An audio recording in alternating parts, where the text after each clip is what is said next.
Top quality और consistent performance के लिए सिर्फ सिल्वर पंप नाम याद रखना।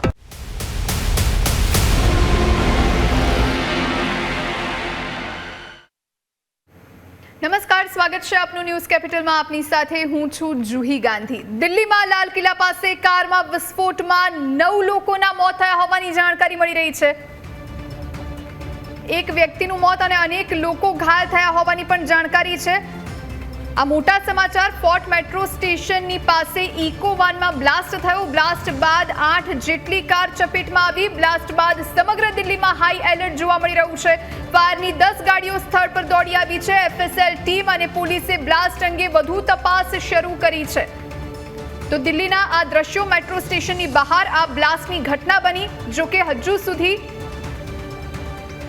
તો આ સીધા જ દ્રશ્યો આપને બતાવી રહ્યા છીએ. દિલ્હીના મેટ્રો સ્ટેશનના લાઈવ દ્રશ્યો આપના સુધી પહોંચાડી રહ્યા છે. અચાનક એક કારમાં બ્લાસ્ટ થયો અને એના જ કારણે જે આગ લાગી એના કારણે બાકીની 7 થી 8 કાર પણ ચપેટમાં આવી હોવાની જાણકારી. અત્યારે મોતનો આંકડો 9 પર પહોંચ્યો છે. અનેક લોકો ઘાયલ થવાની પણ જાણકારી છે, જેમને હોસ્પિટલ લઈ જવામાં આવી રહ્યા છે.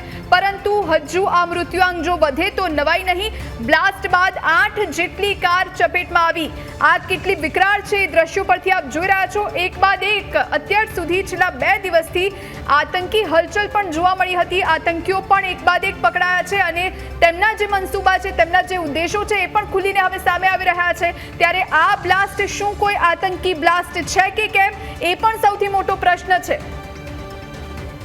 આપણી સાથે આઉટપુટ એડિટર જીગર અને અમારા સંવાદદાતા જયેશ જોડાયા છે. સૌથી પહેલા જીગર, આપની પાસે આવું, કારણ કે ગઈકાલ અને આજે એક તો આતંકીઓ એક બાદ એક પકડાય છે, તેમના મનસૂબા સામે આવે છે અને હવે દિલ્હીની આ જે ઘટના છે, બ્લાસ્ટ થયું છે, 9 લોકોના મોત થયા હોવાની જાણકારી છે. આપને શું લાગે છે? બિલકુલ જુહી, જે રીતે ઇનપુટ મળી રહ્યા હતા એ આધારે જો આ કનેક્શનને જોડવામાં આવે તો ચોક્કસ હજી સુધી કોઈ પુષ્ટિ થઈ નથી, પણ આતંકી હુમલાને નકારી પણ ન શકાય. પણ દિલ્હીની આ ઘટના, કારણ કે મેટ્રો સ્ટેશન, લાલ કિલ્લા અને એ વિસ્તાર છે કે જ્યાં મોટી સંખ્યામાં લોકોની અવરજવર રહેતી હોય છે. ખાસ કરીને ઇકો વેનની અંદર આ બ્લાસ્ટ થયા હોવાની પ્રાથમિક માહિતી અત્યારે મળી રહી છે, કારણ કે એ જે બ્લાસ્ટ થયો છે ત્યારબાદ અન્ય જેટલા પણ વાહનો હતા એની અંદર પણ આગ લાગી અને મોતનો આંક 9 સુધી પહોંચ્યો છે. એટલે કે મોતનો આંક પણ વધે તો પણ નવાઈ નહીં. પણ આ જે રીતે એટેક થયો છે અથવા તો જે રીતે આખી આ ઘટના સામે આવી છે, ચોક્કસ એને નકારી ન શકાય. પણ ઇનપુટ અત્યારના એ મળી રહ્યા છે તે પ્રમાણે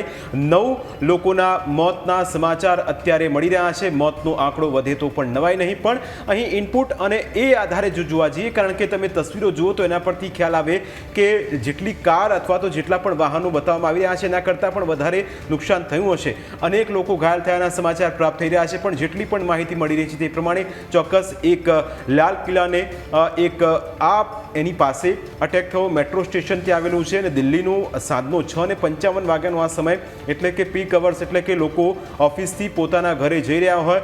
મેટ્રો સ્ટેશન અને મેટ્રો સ્ટેશનથી જે પોતાના ગંતવ્ય સ્થાને જવાના હોય એ જગ્યાએથી લોકો જતા હોય છે અને ત્યાં આ પ્રકારનો બ્લાસ્ટ થયો. કારણ કે મેટ્રો સ્ટેશનની બહાર લાલ કિલ્લા જે વિસ્તાર છે એની પાસેનું એનું જ મેટ્રો સ્ટેશન છે અને એનો ગેટ નંબર 1 અને ત્યાં લાઇનસર તમે જુઓ તો ક્રમબદ્ધ બધી વાહનો ત્યાં ઊભા રહેતા હોય છે અને એ જ વાહનોની વચ્ચે એક વેનની અંદર અથવા તો એક કારની અંદર એક પ્રચંડ ધડાકો થાય છે. એ પ્રચંડ ધડાકો એવો થાય કે આસપાસ રહેલી જે ગાડીઓ હતી એના પણ ફૂડચા ઉડી જાય અને ત્યાં રહેલા લોકો પણ આ આગની ઘટના અથવા તો આગની ચપેટમાં આવી જાય અને તે બળીને ભસ્મીભૂત થઈ જાય. એ પ્રકારની સ્થિતિ અત્યારે જે મેટ્રો સ્ટેશન છે ત્યાંથી અત્યારે તસવીરો સામે આવી રહી છે. એ પણ ઘણું બધું કહી રહી છે. પણ આજની ઘટનાને જો એની સાથે કનેક્ટ કરવામાં આવે તો તમે જુઓ કે ફિરોઝાબાદથી આજે જે જથ્થો પકડાયો, જે સામાન હતો એ જમ્મુ કાશ્મીર પોલીસે પકડી પાડ્યો અને એની અંદરથી ઘણા બધા જે હથિયારો હતા એ જપ્ત કરવામાં આવ્યા. આ તરફ ગુજરાતની અંદરથી, ઉત્તર ગુજરાત અને ત્યાં કલોલ પાસેથી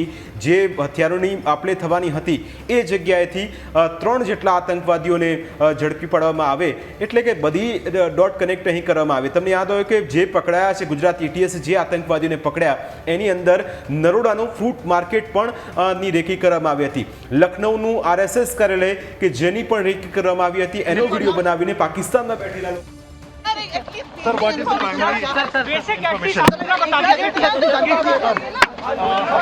उन्नत परिस्थितीवर परिशोधन केलं તો પોલીસ અધિકારી ત્યાં હાજર હતા, તેમની પાસેથી જવાબ માંગવાનો પ્રયત્ન કર્યો મીડિયાએ, પણ તેમણે કંઈ પણ બોલવાનું અત્યારે ટાળ્યું છે, કારણ કે હજુ આ પ્રાથમિક માહિતી છે. હજુ જો આ હુમલો ગણવામાં આવે તો પછી એની જવાબદારી કોણ લે છે એ પણ જોવાનું રહેશે, કારણ કે એક બાદ એક જે આતંકીઓ પકડાયા એના પણ ડોટ્સ અહીંયા કનેક્ટ થઈ રહ્યા છે. આપણી સાથે સંવાદદાતા જયેશ જોડાયેલા છે. જયેશ, જે પ્રમાણે પહેલા ગુજરાતમાંથી આતંકી પકડાય છે, પછી આજે ફરીદાબાદમાંથી પકડાય છે, ડૉક્ટર પણ પકડાય છે, એટલે તમે વિચાર કરો કે ભણેલા ગણેલા અને આ પદ પર પહોંચેલા વ્યક્તિની માનસિકતા આ પ્રમાણેની દેશ વિરોધી હોઈ શકે, એટલે આપ વિચાર કરી શકો. ને અત્યારે હવે સાંજનો સમય 7 વાગ્યાનો, અને જ્યારે આ બ્લાસ્ટની ઘટના સામે આવે એટલે કઈ રીતનું આ બધું રચાઈ રહ્યું હોઈ શકે?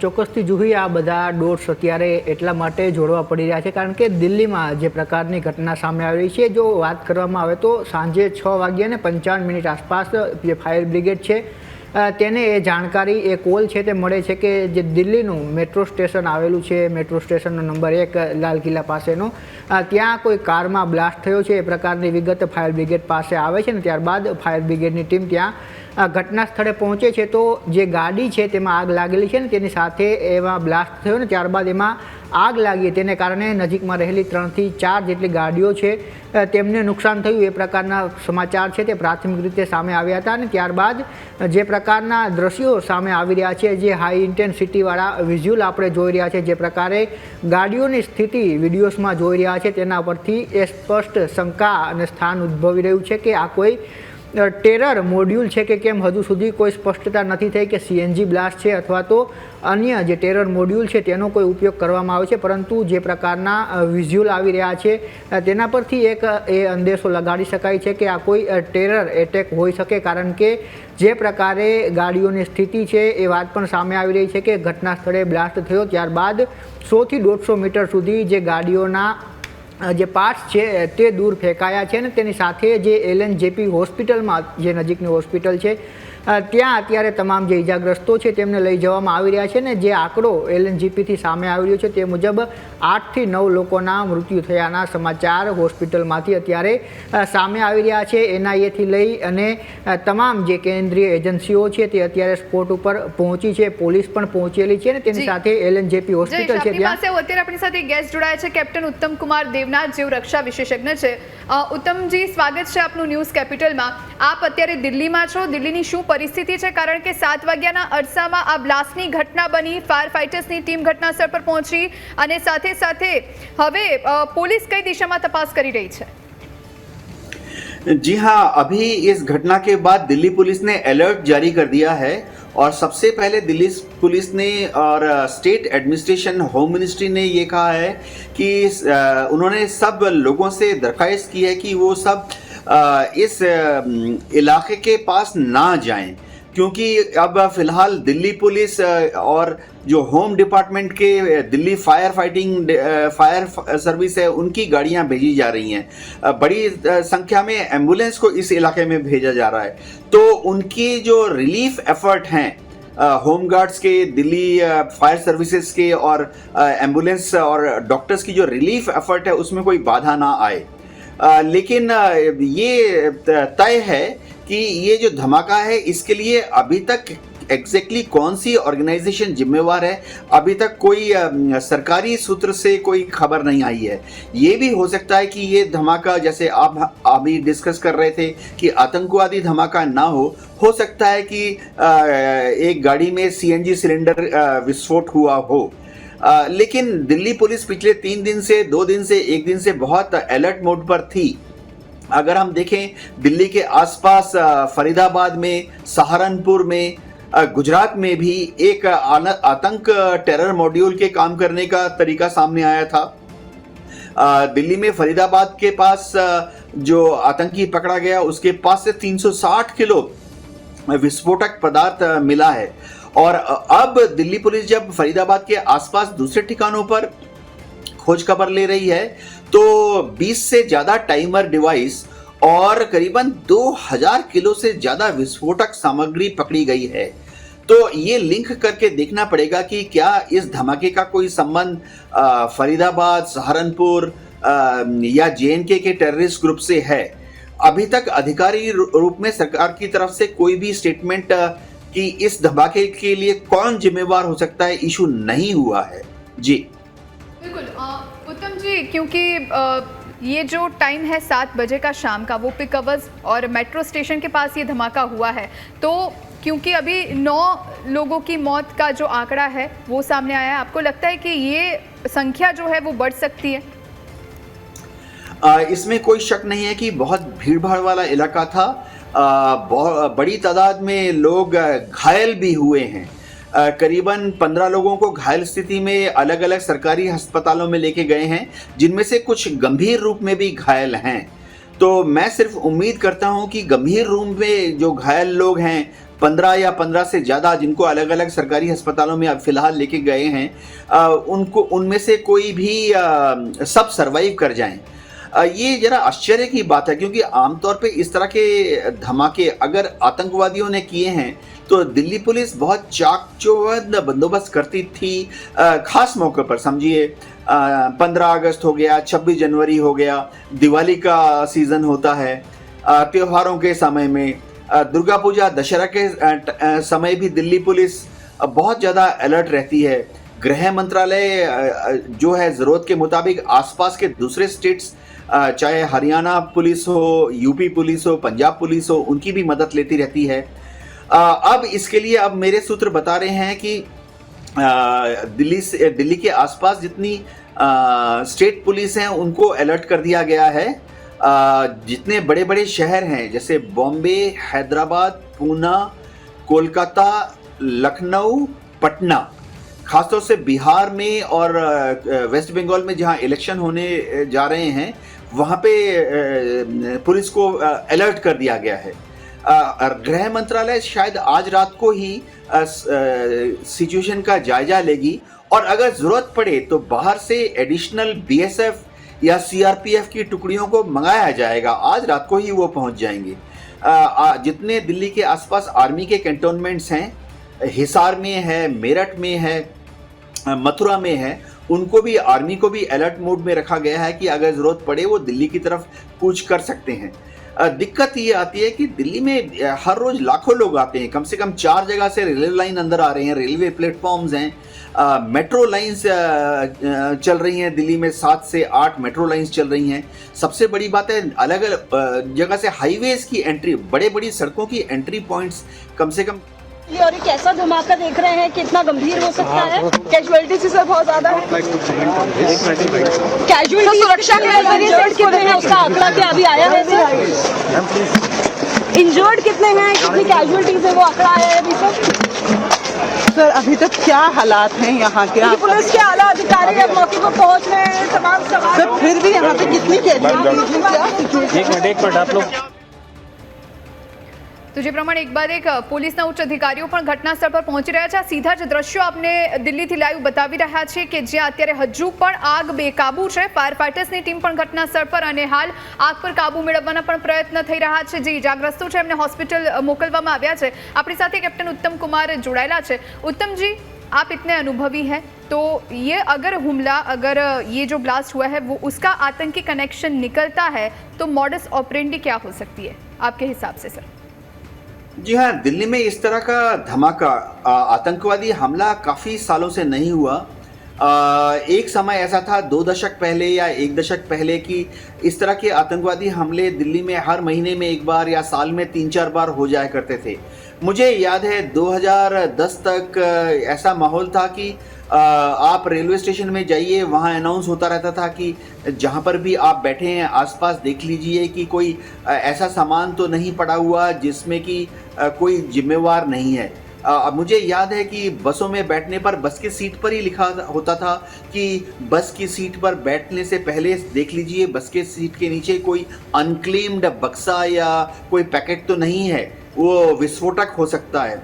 लेकिन पिछले 15 साल में, 10 साल में दिल्ली में सुरक्षा व्यवस्था बहुत चाकचौबंद हो गई और इस तरह के आतंकवादी अंजामों को आमतौर पर कंट्रोल में रखा गया।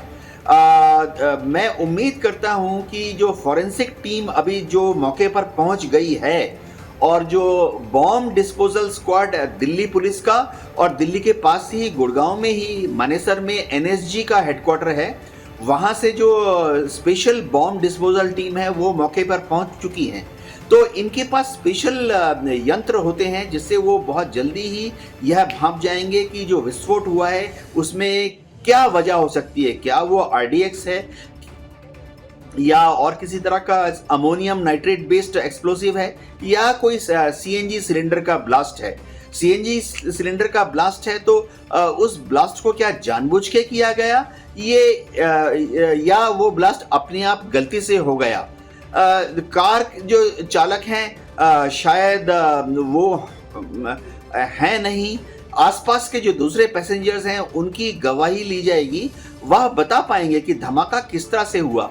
ज़्यादातर लोग जो हैं धमाके की इंटेंसिटी से या आग का जो प्रकार है, क्वालिटी ऑफ फायर है, टाइप ऑफ फायर है या वहाँ पे जो बदबू आती है, स्मेल आती है, उससे बता पाएंगे कि ये धमाका CNG का था, LPG सिलेंडर का था या कोई विस्फोटक पदार्थ था। फॉरेंसिक टीम अगले 1-2 घंटे में ही जांच करके रिपोर्ट दे देगी।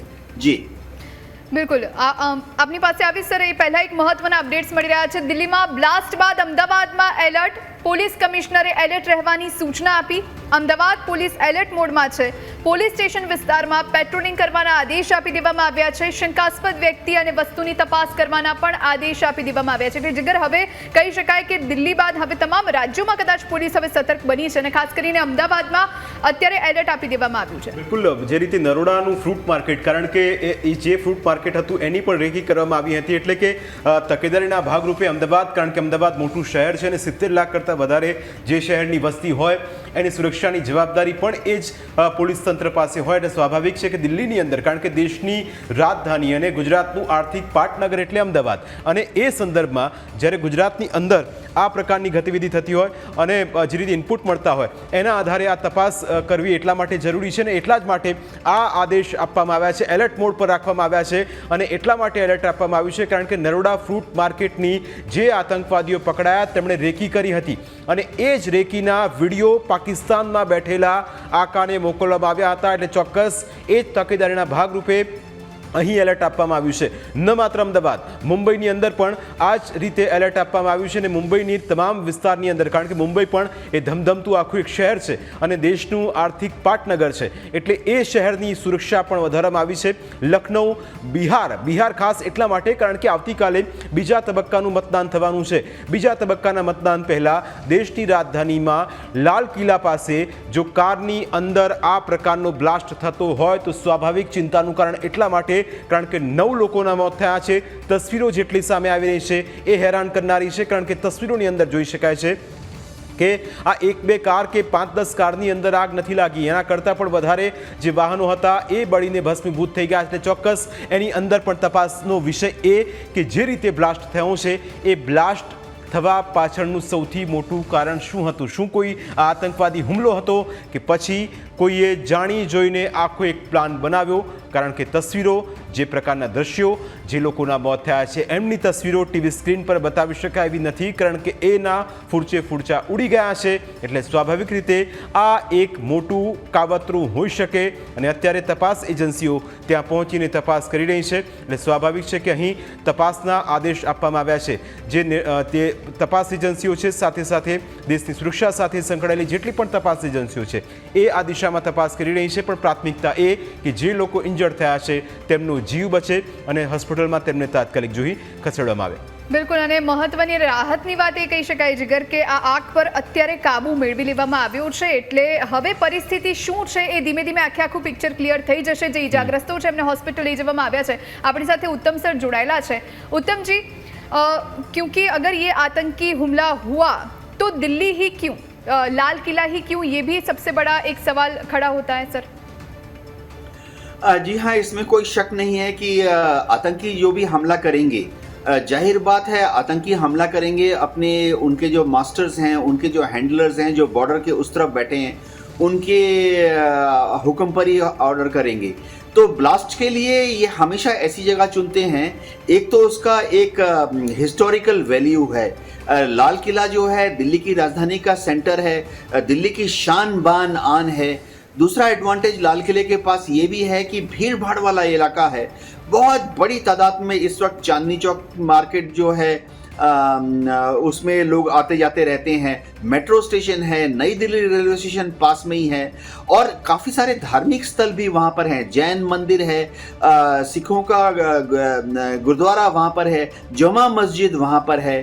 तो ऐसी जगह पर धमाका करके हो सकता है कि ये उम्मीद कर रहे हैं इनके जो हैंडलर्स हैं, जो बॉर्डर की दूसरी तरफ बैठे हैं, कि एक तरह से एक धार्मिक उन्माद फैलाया जाए, सांप्रदायिक तनाव पैदा किया जाए कि इस धर्म के लोगों का विश्वास उस धर्म के लोगों से उठ जाए, उस धर्म के लोग जो हैं इस धर्म के लोगों पर हमला कर दें।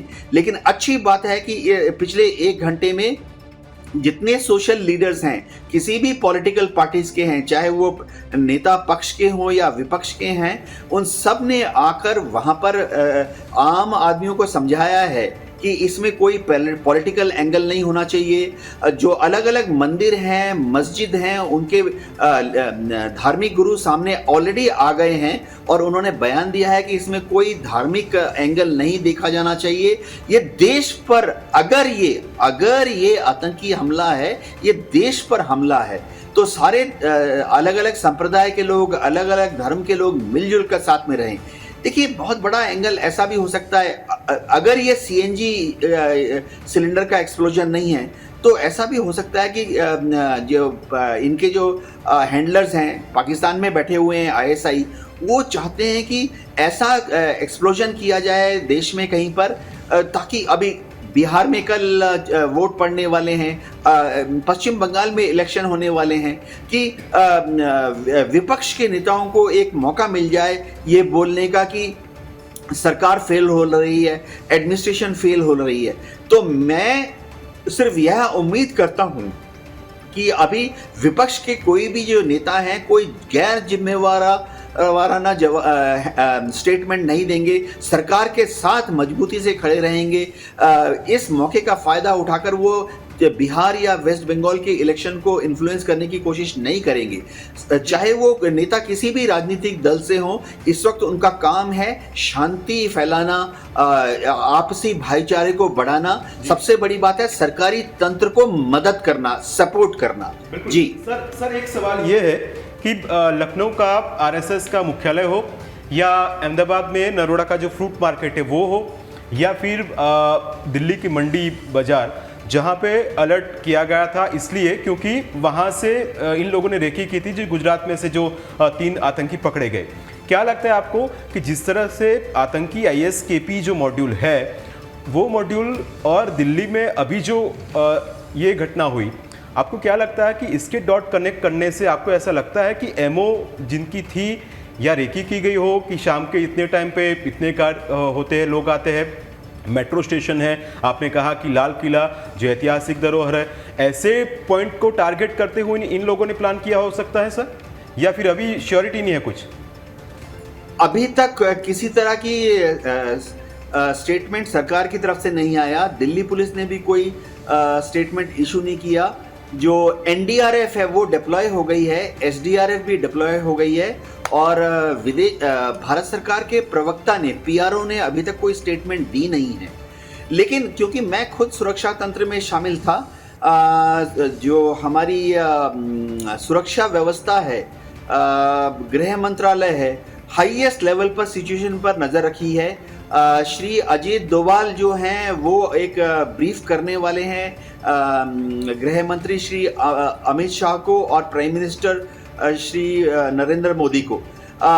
होता यह है कि जब भी इस तरह का कोई घटना होता है तो NSA अजीत डोभाल जो हैं वो गृह मंत्रालय, विदेश मंत्रालय और मिनिस्ट्री ऑफ डिफेंस के संपर्क में रहते हैं।